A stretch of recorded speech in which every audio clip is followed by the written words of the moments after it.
Hello বন্ধুরা, আজকে আবারও একটি ভিডিও নিয়ে আসলাম আপনাদের জন্য। আপনাদেরকে আগেই বলেছিলাম যে আমার এই চ্যানেলে প্রতিনিয়ত ভিডিও ছাড়া হবে আপনাদের জন্য, আপনাদের চাকরির জন্য, গার্মেন্টস বিষয়ে জানতে এবং গার্মেন্টসের বিভিন্ন রকম খবর জানতে আপনাদের পাশে থাকবো, সবসময় আপনাদেরকে হেল্প করবো। এই জন্য আমার চ্যানেলটি খোলা আপনাদের জন্য। তো আজকে যে বিষয়টি আপনাদের সামনে নিয়ে আসলাম সেটি হলো যে আমাদের গার্মেন্টসে যারা চাকরি করতে যাই বা যারা গার্মেন্টসে চাকরি করার জন্য ইচ্ছা আছে, যারা বাড়িতে বেকার আছে তাদের জন্য আসলে আমি কাজ করি আমার এই চ্যানেলে। ও আজকে যে বিষয় নিয়ে কথা বলবো সেটি হলো যে দুইটি বিষয় নিয়ে, এটি হলো চাকরি নেওয়ার ক্ষেত্রে এবং কাজের ক্ষেত্রে, দুইটি বিষয় নিয়ে কথা বলবো আপনার সামনে। তো কেউ ভিডিওটি কাটবেন না, সবাই ভিডিওটি দেখবেন এবং অবশ্যই আমার চ্যানেলের পাশে থাকবেন এবং আমার চ্যানেলটি সবাই সাবস্ক্রাইব করে দেবেন এবং সম্পূর্ণ ভিডিও আপনারা দেখবেন। আজকে যে বিষয় নিয়ে কথা হলো সেটি হলো যে গার্মেন্টস চাকরি নিতে গেলে প্রথমত আমাদের যে বিষয়টি লক্ষ্য করা দরকার সেটি হচ্ছে যে আমাদের যে কাগজ, আমরা যেসব কাগজ দিয়ে চাকরিতে সিভি জমা দিই বা কাগজ কাগজ আমরা জমা দিই চাকরির ক্ষেত্রে, তো সেটি আমাদের আগে কমপ্লিট করতে হবে। সেটি হচ্ছে যে আমাদের জন্ম নিবন্ধন, জাতীয় পরিচয়পত্র, আমাদের পাসপোর্ট সাইজ স্ট্যাম্প সাইজ ছবি এবং আমাদের নমিনির ছবি এবং তাদের পাসপোর্ট সাইজের ছবি, এগুলো আমাদের অবশ্যই রাখতে হবে। এবং এই কাগজগুলো অবশ্যই অনলাইন করা রাখতে হবে, যাতে আমাদের অফিসে ভেরিফাই করলে সেগুলো তারা নেটে পায় যে এগুলো কাগজ আমাদের অরিজিনাল। এবং অবশ্যই সেগুলো ডিজিটাল করতে হবে এবং ডিজিটাল হতে হবে।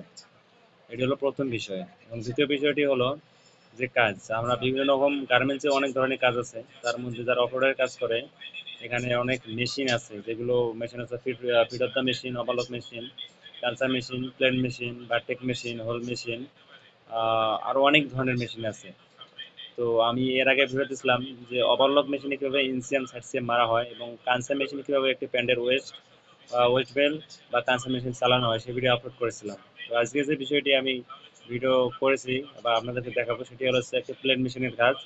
এবং আমরা যে প্যান ব্যবহার করি এই প্যান্ডের হেম কীভাবে তৈরি করা হয় একটি মেশিন দিয়ে, এবং একটি একজন অপারেটর কীভাবে একটি হেম তৈরি করে, কীভাবে একটি হেম তৈরি হয় এবং কীভাবে একটি হেম অপারেটর সেলাই করে এবং কীভাবে মেশিনে সেলাই করে এবং কোন মেশিনে সেলাই করে, এই বিষয়টি আপনাদের সামনে এখন তুলে ধরবো। কেউ ভিডিওটি কাটবেন না, পুরো ভিডিওটি দয়া করে সবাই দেখবেন, এতে আপনাদের উপকার হবে, আপনার কাজ শিখতে পারবেন, আপনাদের চাকরি নেওয়ার ক্ষেত্রে এটি আপনাদের কাজে লাগবে, আপনাদের এটি অনেক উপকারে লাগবে। দয়া করে কেউ কাটবেন না, সবাই ভিডিও দেখবেন। চলেন আমাদের আসল ভিডিওতে চলে যাই। হ্যালো বন্ধুরা, এটি হচ্ছে একটি প্লেন মেশিন।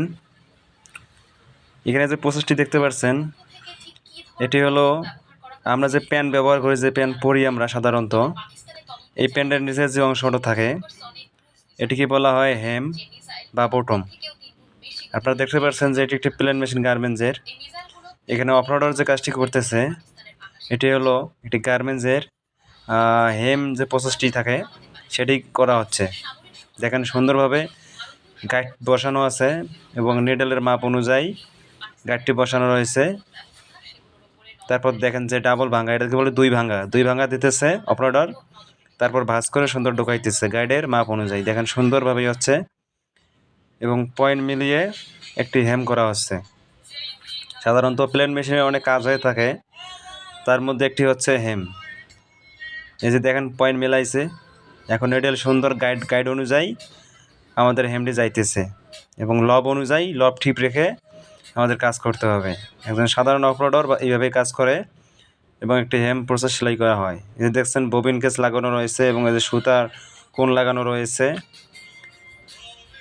এখানে দেখছেন মেশিনের পাওয়ার স্টিচ দেওয়া আছে এবং এখানে অনেক হিসাব ওঠে বোর্ডে যে আপনি কত পিস প্রোডাকশন দিতে পারতেছেন।